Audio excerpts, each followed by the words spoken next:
আসসালামু আলাইকুম। Tuition BD শিক্ষক শিক্ষার্থী এবং অভিভাবক সিরিজের ৭৩তম পর্বে আজকে কথা বলবো সময় ব্যবস্থাপনা এবং 2080 থিওরি। তো 2080 থিওরি অনেকেই জানেন, অনেকেই জানেন না। আজকে আমরা পড়াশোনার ব্যাপারে এটা কিভাবে কাজে লাগানো যায় সে ব্যাপারে কথা বলার চেষ্টা করব। তো অনেক শিক্ষার্থী আছে যে ঘন্টার পর ঘন্টা পড়েও কাঙ্ক্ষিত ফলাফল পায় না। অনেকে বলে আমি সময়ই পাই না, অনেকে বলে আমার সব কিছু মিলিয়ে কোনোভাবে ব্যালেন্স হচ্ছে না। আবার কেউ অনেক কম সময়ে পড়েও ভালো কিছু করে ফেলে। এটা কেমনে করে? এটার একটা বড় উদাহরণ হলো যে সব বিষয়কে একইভাবে গুরুত্ব দেওয়া। তো এখানেই কিন্তু আসে 2080 থিওরিটা। কারণ দেখেন এই থিওরিটা কিভাবে কাজ করে। অনেক ক্ষেত্রেই দেখা যায় যে আপনি 20% এফোর্ট দিচ্ছেন বা 20% কাজ করছেন বা 20% কাজ করছেন, সেখানে আপনি ফলাফল পাচ্ছেন 80%। সেটা কিভাবে হয়?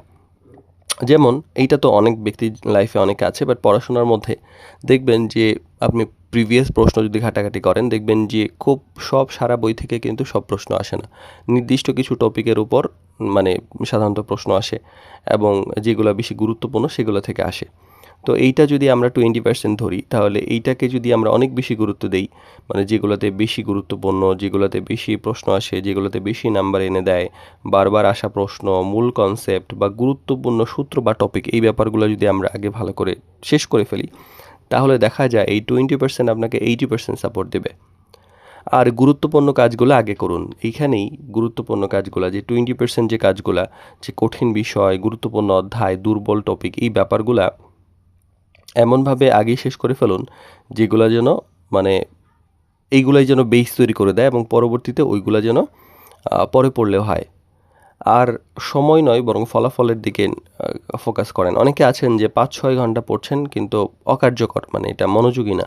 আবার ২ ঘন্টা যদি আপনি স্মার্টভাবে ভালোভাবে শেখেন তাহলে দেখা যায় অনেক কার্যকরী হয়। তো অপ্রয়োজনীয় সময় নষ্ট কমান এবং ফোকাস স্টাডি করুন। এইটার উদাহরণ হলো পরীক্ষার আগের রাতে দেখবেন যে ২ ঘন্টা পরেই অনেক কিছু করা যায়।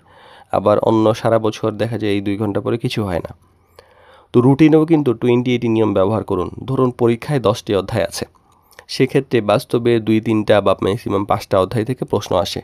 তো এই গুরুত্বপূর্ণ যে অধ্যায়গুলো আছে সেগুলো খুব ভালোভাবে শেষ করুন। যেগুলো কম গুরুত্বপূর্ণ সেগুলো পড়ুন, কিন্তু এগুলো শেষ করার পরে বা সেটা কম সময় দিয়ে পড়ুন।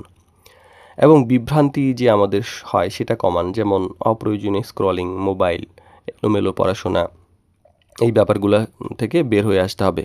আর পড়ার সময় অবশ্যই মোবাইল দূরে রাখতে হবে এবং নির্দিষ্ট একটা লক্ষ্য নিয়ে পড়তে হবে এবং পড়ার শেষে অবশ্যই নোট করতে হবে আজকে আমি এটা শিখেছি।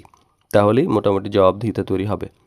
আর ছোট সময়কে কার্যকর করুন। কারণ 20-80 থিওরি শুধু পড়ায় নয় বরং সময় ব্যবস্থাপনাকেও ব্যবস্থাপনাতেও কিন্তু কাজে লাগে। ৩০ মিনিট মনোযোগ দিয়ে পড়া এবং ৩ ঘন্টা অন্যমনস্ক হয়ে পড়া কিন্তু আ ৩০ মিনিট পড়া বেশি কার্যকর। আর সফলতা আসে যে শুধুমাত্র বেশি পরিশ্রমে তা কিন্তু নয়, বরং সঠিক জায়গায় পরিশ্রমে আসে। যখন গুরুত্বপূর্ণ বিষয় আগে ধরবেন, যখন সময়কে স্মার্টভাবে ব্যবহার করবেন, অপ্রয়োজনীয় কাজ কমাবেন, তখন কম সময়েও কিন্তু ভালো ফলাফল পাওয়া যায়। তাই মনে রাখতে হবে সব কাজ নয় বরং সবচেয়ে গুরুত্বপূর্ণ কাজটাই আগে করা জরুরি।